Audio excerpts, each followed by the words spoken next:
Integration is pulling together a number of existing things to be something that's greater than the sum of their parts. A good analogy is something like baking, where you take a number of ingredients and you bring them together. So the question I have to ask you, how did you do on Scrap Heap Challenge? We did very well, actually. We won. So we actually filmed out in California with Robert Lewin, who was at the time filming the Red Dwarf movie that I don't think still has actually made it onto the screens.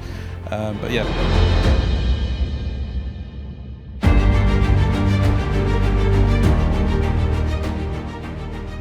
Hello, and welcome to Ingenuity, the podcast series from HORIBA MIRA, where we go behind the scenes of next-generation vehicle development. In this episode, I'm thrilled to be joined by James Halstead, who is Senior Technical Manager for Vehicle Engineering. Welcome, James. Hi, Sarah. Nice to be with you. So can you tell us a bit about yourself and about your journey, how you got into vehicle engineering in the first place? Sure. So I guess it started at an early age, as these things do. So it started with a pretty heavy obsession with Lego in my earlier years, which my parents were kind enough to support me through.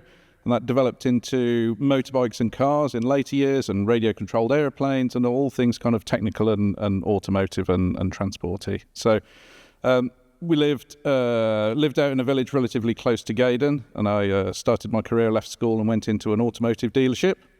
Spent a couple of years there working as a mechanic, and then I moved across into Gaydon and joined Rover Group, where I spent 5 to 7 years on an apprenticeship there, the pilot of the modern apprenticeship as it was at the time.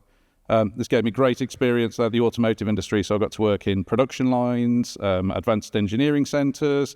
I really got a flavour for defence vehicles, working on the Winter Wolf Defender programme at Land Rover. And this is really what spurred me into the defence industry, the passion for functionality over sort of aesthetics, I guess, in terms of vehicle engineering. Brilliant. And great that you took an apprenticeship route, I think. It was a really good start for me. Certainly, it was something I was very interested in, and for my benefit, I got paid while all my friends were at university and sixth form. I was getting paid and doing a job and still getting the same level of education. So. Yeah, fantastic, definitely. So it's very challenging, actually, isn't it, to bring all those different technologies together. Can you tell us a little bit about how you do that here at HORIBA MIRA? Yeah, sure. So I look after the architectures and structures group, which incorporates attributes, integration, and prototype build as well as design. We pull together a number of these elements, and we pull on the cross-functional capabilities of the company to bring all of the engineering disciplines together into our complex cross-functional projects, if you like. Prime example of that is the RIV vehicle that's sitting behind us here. So this was a bespoke project that we delivered in 9 months from start to finish. Quite a challenging time frame for an entire vehicle like that, but this was done using an integration approach. So we took a number of systems: the engine, the gearbox, the differential centers, the seats are all standard off-the-shelf items. We then hung them all off of our integration solution, which in this instance is the chassis and the space frame structure. We developed our own suspension system, but used off-the-shelf or existing technology for hydro struts to give us variable suspension height. We blended in some technologies that we already had. So we've got central tyre inflation on this vehicle, which enables it to change its tyre pressures dynamically as it's moving from an off-road to an on-road situation. This project is a prime example of integration, as I say. It's taking all of these elements and bringing them together into a single solution. 9 months from project kickoff to actually having vehicles on trials with the customer, and the vehicles were very successful. That's incredibly impressive, isn't it? As you say, to do that in such a short time frame. I mean, I think you really encapsulated there the great thing about somewhere like HORIBA MIRA being able to bring all of those engineering disciplines together. I think one of the other great things that I've noticed is the kind of cross-sector working. So it's vehicles, as you say, in defence applications, but it's also automotive and also often commercial vehicles as well. So how does that kind of help, do you think, in terms of shared learning and shared challenges? So we've got a lot of great people here. There's an awful lot of industry experts like Dr. David Ward, who you've met recently, and other people who are real experts in their field and have a huge depth of knowledge within their engineering discipline. As part of the vehicle integration team, what we do is we pull all of that engineering knowledge together and glue it in a recipe fashion, if you like, to deliver complex engineering solutions. We pull on all the knowledge from not only the testing work that we do, but the engineering consultancy and the development activity. So we've got a really good, strong understanding of the fundamental engineering principles for each one of our major disciplines. The integration team pull on all of those as needed into a full vehicle program like this one. So we've got inputs from our chassis dynamics team, from our NVH team, from our EMC capability in terms of best practices to ensure that the vehicle's going to be right first time for its EMC compliance. All of those different disciplines come in. We blend those in with all of our investments and advances in virtual validation. So all of the chassis system goes through its FEA, so we know structurally it's sound. All of the chassis design has its multi-body simulation, so we know the chassis dynamics are going to be as expected.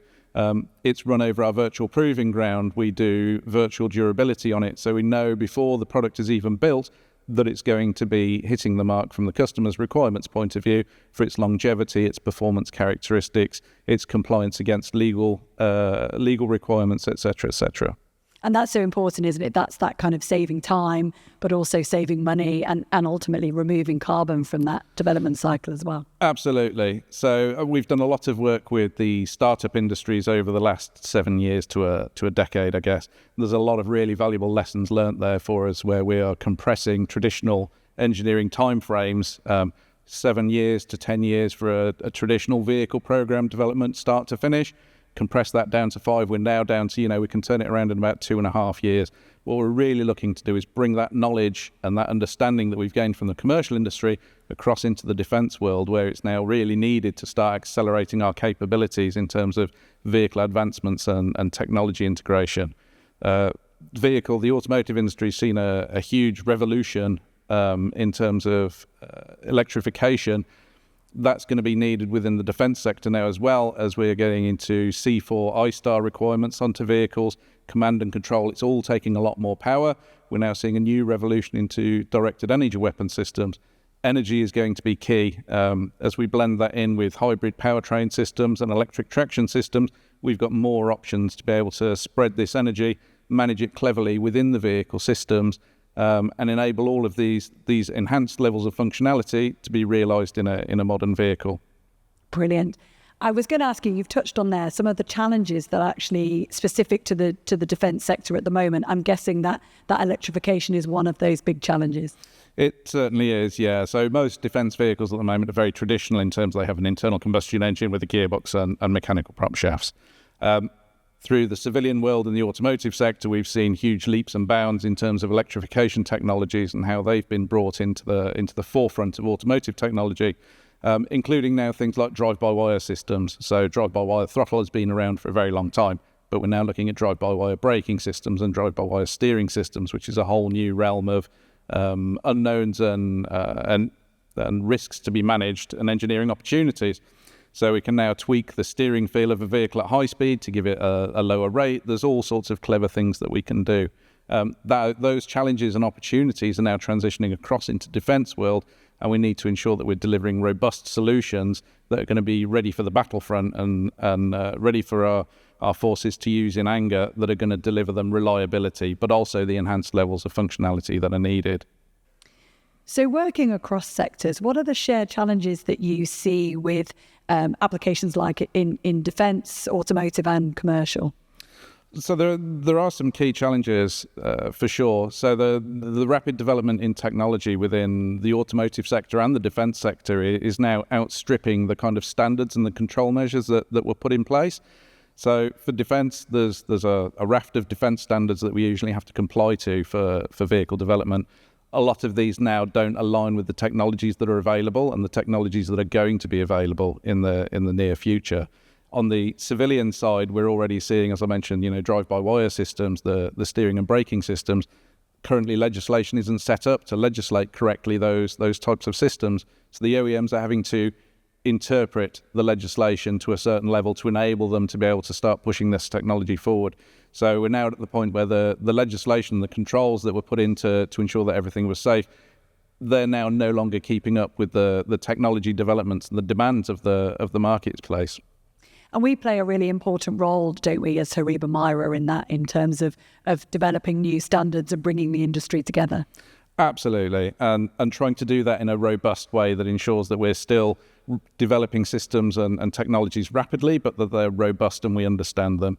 As with all of these things, modern ADAS systems, as an example, the complexity of trying to test every aspect of an ADAS system is immense. You know, there are millions of test scenarios, whether you're testing in daylight and dark, and is it a dog or a cat, and is it a white dog or a black dog, and all of these test scenarios idealistically want to be physically tested. It's just not feasible. So we have to develop clever ways of identifying shortfalls in the system, honing in on them, being more holistic in the way that we're testing systems, but still ensuring that engineering robustness exists.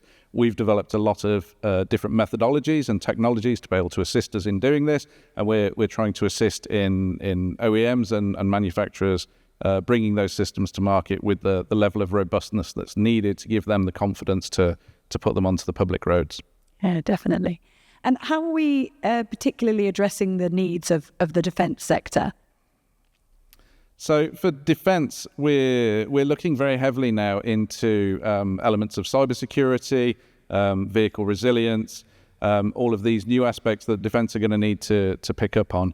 Again, into electrification, there's going to be a big impact of electrification on the battlefield with an increase in the level of EMC and RF that's flying around that needs to be managed, ensuring that your powertrain is now not impacting on your communication systems, ensuring that the power generated is in a clean state to be used by the communication systems and doesn't have anomalies within it, that when you're transitioning from a driving state into using something like a directed energy weapons, for instance, that the power management is correct in those applications, that the power is being prioritized into the right sorts of areas.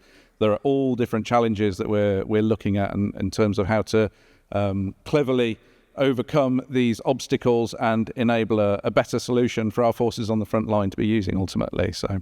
Yeah, definitely. I mean, I think that power, as you say, that kind of use of power and how do we improve that, make that as efficient as possible is going to be a real driver for the future. Absolutely. The power management has been a challenge within the automotive industry and is going to be even more so within the defence industry. We've got bigger vehicles and they're far more power hungry. The vehicles need to be adapted to take different systems. So you're looking at a common vehicle architecture that will take a directed energy weapon system as well as carrying troops, as well as being multi-rolled as a logistics vehicle or a mobile command and control vehicle. They all have, varying levels, but high levels of power demand that need to be managed, but with very different priorities and different profiles to them. And in your time working in vehicle engineering and vehicle integration, how has the approach changed? So vehicle integration's changed quite dramatically. It typically used to be a very mechanical challenge in that we need to fit this onto there, how are we going to integrate it? That then developed into an electromechanical challenge where we now had actuators and we needed to find different ways of doing things rather than typical hydraulics, which were always used. We're now into linear mechanical actuators and that kind of thing.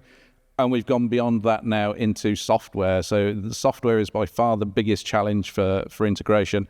It has a huge wealth of opportunities. So we can now do a lot of fixing of issues on vehicles where typically we'd have had to redesign. We can now change some code, change some parameters on the performance envelopes of things, solve issues that would have required a redesign, but it's a lot of software to embed in.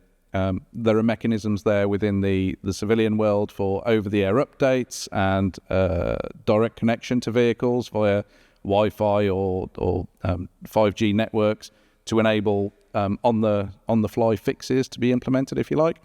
These would be great for defence if they didn't also open up a whole load of vulnerabilities that could be exploited and used for other purposes. So there's going to be a big challenge in terms of how we manage the software going forward and accelerate our integration of software solutions into vehicles. That can be through, take a logistics vehicles, for instance. As you're loading the vehicle with different modules on the back, the vehicle can sense what type of module it is and change its configuration to be better suited to that module.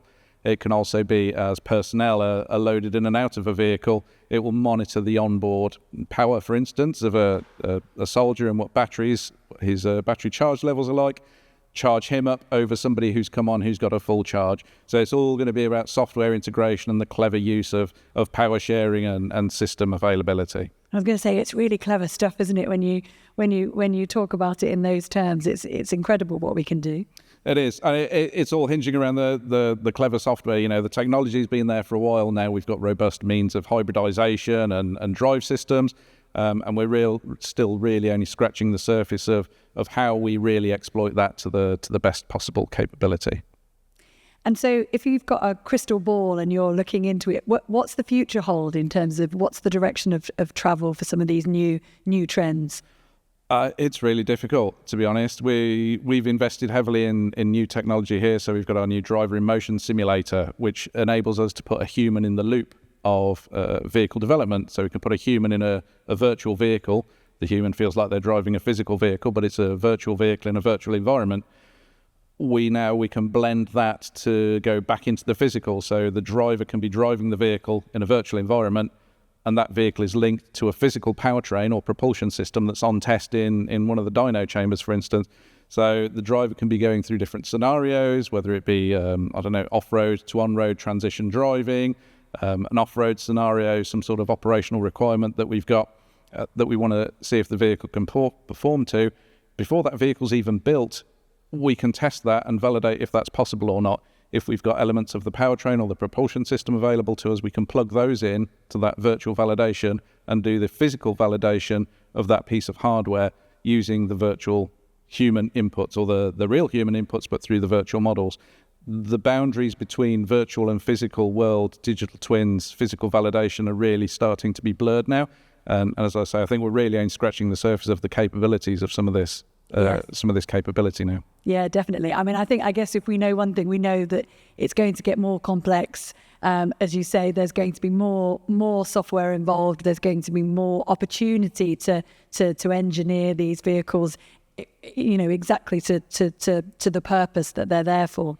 Absolutely. We can, we'll be able to take a future requirement for an operation that maybe somebody's got a view on, and we can run it through a virtual world and enable the operators to be trained, the people that are going to be conducting those types of missions or tasks, to be trained on them before the vehicles and the equipment are even ready. We can validate and develop the best potential algorithms for any assistance they need, any potential driver assists. We can do all of that before we've got hardware, without having to put anybody in harm's way, and ensure that we've got the best possible chance of success of whatever that task happens to be. So James, you've been at HORIBA MIRA now for 23 years. Can you give us a career highlight or highlights of what you've done? Yeah, sure. So, I originally came for what I was expecting to be a 2 or 3 year stint on the pathway to other things, but it's managed to pique my interest for 23 years now, and doesn't look like that's going to stop anytime soon. So I've had a pretty varied career while I've been here. I've done many things. I've driven many different types of vehicles. I've got to play in BV206s. I've driven Mastiffs. I've driven unmanned platforms that are actually in a foreign country to the country that you're sitting in. I've spent time out in the Middle East supporting forces out there on training operations and deployments over there. I've been on television. I've done a Scrap Heap Challenge as part of my role here at MIRA. The role really never gets boring. You end up all over the place. I found myself walking around the Middle East with briefcases full of cash, buying cars to be shipped back here to be modified for all manner of things. It's been a pretty interesting ride, to be honest with you, and a pretty interesting career. So boredom is certainly not something that ever features on any of the feedback from me or my team around this company. So, and also real value in terms of what you're doing, particularly for the defence sector, in terms of ensuring that people stay safe and secure. Absolutely, that's one of the big highlights of the job, to be honest with you. We focus on defence around, the purest of defence and keeping our troops safe. Being out on operations with them, using the engineering knowledge that we have here to enhance the capability that they have available to them, the tools in their toolbox, if you like, whether that be converting old Snatch Land Rovers into bomb detection systems that they can operate remotely, so they don't actually have to get out from under armour, and they can identify and disable roadside bombs from the safety of another vehicle using systems that we've developed. Who could ask for more from their career to be able to do stuff like that? It's just fantastic. Yeah, definitely. So my brother's in the services, so yeah, I really appreciate the work that yourself and organisations like HORIBA MIRA do. Yeah, that's great. So I was at the Battle Lab down in Dorset for a conference recently where we were talking particularly about connected vehicles and the sort of the challenge and the opportunity of the data that you can now get from vehicles. Obviously, the data can be misused, but equally law enforcement and security agencies can access the data and use it for good. I just wondered, how does that fit with the work you're doing in defence in terms of that vehicle resilience piece? So that's a really interesting piece of work, and it spills out well beyond the automotive sector. So it's into counter-drone technologies and mobile technologies, communication systems, etc. Over-the-air updates and things we touched on earlier, and some of the vulnerabilities that offers. It also offers, as you mentioned, for the security forces and security services, offers a wealth of information and data that they can use to help keep us all safe. We have a foot in both camps on that. So as part of our test and development, we're looking at what makes a vehicle safe and how to ensure that it's safe. But we're also looking at how to develop technologies that can exploit weaknesses within systems, identify certain componentry or systems that are vulnerable there, where you can get into a vehicle system, extract data. This can be anything from as simple as your tyre pressure sensors that are on your car that are sitting on the outside, inside your wheel, spinning around, that can be accessed through to Bluetooth systems, Wi-Fi, 5G, 2G networks for SOS and eCall.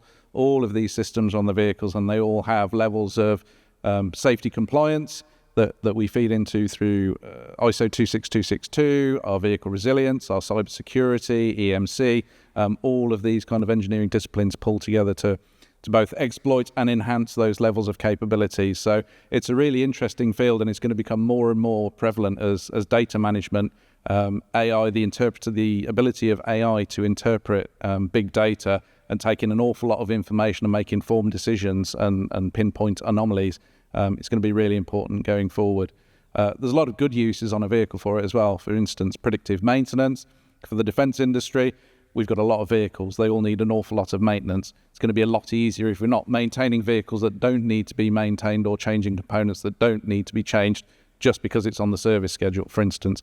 So if the vehicle's aware of what it's done, the miles it's done, what input loads it's had, the type of drivers it's had in it, it can predict its own maintenance and let you know that in the next 400 miles, I'm going to need a new wheel bearing. My gearbox needs servicing. This needs to happen. That needs to happen. All of this data can be on board on the vehicle, and it's just a case of how we extract it and exploit it to the best possible opportunities to maximise the efficiency of the vehicle and the people that have to look after them. But data security, if you want to know much more about that, you'll have to speak to some of my colleagues who are experts in that field. Yes, yeah, no, definitely, and we will do. I think it's fascinating, isn't it, that as you said, the way that these new technology trends, they are huge opportunities, and they bring huge opportunity, but they also bring risk that needs to be mitigated. And I think that's where, as you were saying earlier, the bringing together of all the different engineering disciplines really help us to do that. Absolutely. You need to understand each of the systems in detail, and then know how to blend them together to give you the best possible solution. That's the secret recipe, if you like, of vehicle integration. Yep, definitely. So if you were talking to a young person who wanted to come and work in this world, what advice would you give them?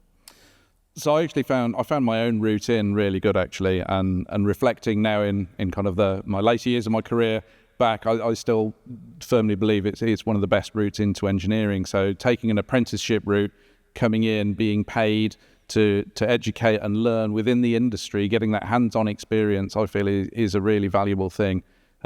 Starting at the bottom is no bad thing either. You know, we bring apprentices in, and I've started apprentices off in our machine shop areas and fabrications and prototyping areas that go on to be absolutely fantastic engineers. That real grounded level understanding of nuts and bolts and how things fit together, certainly from an integration point of view, is an absolutely fantastic foundation to taking you through your career and into bigger and better things. If you've got an interest in it and it's something you intrigues you, and sparks your interest, then by all means go for it. The route in through apprenticeship it's a fantastic route in. Yeah, definitely. No, I agree. I think that kind of earn as you learn, and that on-the-job training is really important, isn't it? And I guess you're also an advocate for, or I'm hoping you're an advocate for lifelong learning. I went back to university and did an MSc when I was 40 in data science. So that's something that we offer here as well, isn't it? Mm-hmm. Yeah, a lot of our staff go through personal development plans and further career development, whether that's through formal training or just diversification of their role. As I said, my role's been pretty diverse. I generally change my role every 2 to 3 years. The focus of it shifts. That's what's kept me intrigued. My mind's constantly looking to learn new things and develop new skills. I've not done that in a formal learning sense, education sense, but certainly the roles here and the diversity that you get within this industry and within this company specifically is immense. So if you're looking for new challenges and not being stuck in a 9 to 5 doing the same thing, you can be flying halfway across the world and going and supporting customers doing test and development one week, and the next week you're helping doing a theoretical study on something, and the week after you're out on the proving ground doing test work here. It's just immensely changing and diverse in terms of the workload. Yes, definitely. As you say, there's never a dull day here, is there? No, not at all. So the question I have to ask you, how did you do on Scrap Heap Challenge? We did very well, actually. We won. So it was the 2004 Grand Challenge, and we had to build some full-size radio-controlled cars. So I was working with a team. I was the drafted-in industry expert for the day, and I was working with a team from JLR, the cats from Jaguar, sorry. So yeah, we actually filmed out in California. So we flew out there for a week and spent a week filming with Robert Lewin, who was at the time filming the new Red Dwarf movie that I don't think still has actually made it onto the screens. But yeah, so we had to be shipped out to California for a week to go and film that over there. But that was a really good experience. And yeah, again, thanks to the role that I had here at Mira in our vehicle integration, enabling that to happen. Oh, fantastic. That's a definite claim to fame. Thank you. Thank you very much for joining me today, James. I've learned so much from you, particularly about the applications of some of the technologies that I knew from the automotive world in defence, particularly, as you say, electrification and vehicle resilience. Really, really been great to chat to you, and thank you very much. No problem. Thank you very much.